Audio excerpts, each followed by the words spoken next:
Now, the problem with authors adapting their own books into screenplays is that they're often so attached to the material, it's hard for them to yank out what doesn't necessarily work for the film and stick to the best bits.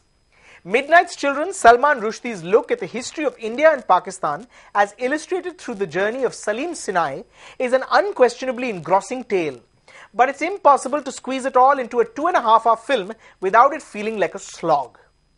Directed by Deepa Mehta, the film begins in Kashmir in 1917 with the charming courtship of our protagonist's grandparents, then quickly moves to the moment of Salim Sinai's birth at the stroke of midnight on August 15, 1947, when India receives its independence.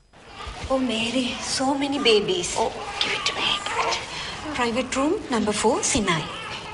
Just minutes after coming into the world, the boy is swapped in the hospital with another baby and lands up in the hands of a wealthy couple, played by Shahana Goswami and Ronit Roy, while their child is taken home by a poor street singer. As Salim grows up, we travel with him from Bombay to Pakistan to Bangladesh and to New Delhi around the time of Indira Gandhi's emergency. Salim, incidentally, has a unique gift. By sniffling his constantly running nose, he can summon the spirits of hundreds of children who, like him, were born at the exact hour of India's independence. Among these is Shiva, played by Siddharth, the Sinai's biological son, who becomes his sworn enemy, and the spell-weaving witch Parvati, played by Shreya Saran, who Salim becomes romantically involved with. Kabhi dekhe magicians who believe in real magic? There are one witches around here. Not even picture saying. Not even picture saying. Ambitious but perhaps too much for its own good, the film struggles to incorporate the many subplots of Rushdie's Booker Prize-winning novel. As a result, the film feels overlong and exhausting. Many of the characters come off underdeveloped, and the magic realism element of the story fails to blend seamlessly with its political and cultural sweep. That's a shame because the film is beautifully shot, contains charming moments of humor, and Rushdie even manages to slip some of his rich prose into the film's voiceovers that he's delivered himself. In explaining how Salim's life is metaphorically linked to the fate of the nation, Rushdie says our protagonist was handcuffed to history.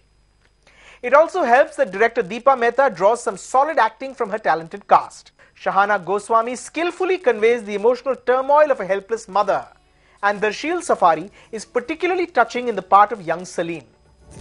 Salim, we were born then in that first hour. We're like you. All of you? Yes. How can I hear you all? Salim. But the most moving performance comes from Seema Biswas as the guilt-ridden nurse Mary, who in a moment of misguided revolutionary fervor changes the destiny of our hero. When I told you I heard voices in my head, you didn't believe me. Are you okay, Salim? Because I think you're a little bit off your head. As the grown-up Salim, the relatively lesser-known Satya Bhabha offers a sensitive turn, but it's a pity that a fine actor like Siddharth is shortchanged in the half-baked part of Shiva. Who are you? Woman? I'm the witch. Another midnight's child.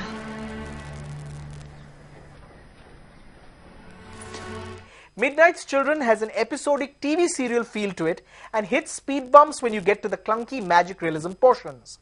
Yet the film is never unwatchable, although your interest does begin to wane after you've hit the 100-minute mark. I'm going with 2.5 out of 5 for Deepa Mehta's Midnight's Children. Despite the hiccups, it's a film I recommend that you watch if you have an appetite for the unusual. Martial law is imposed with immediate effect. Therefore, on my command, we assume control of the state.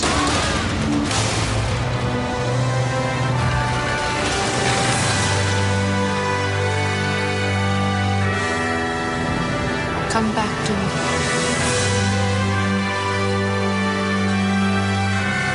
I love you.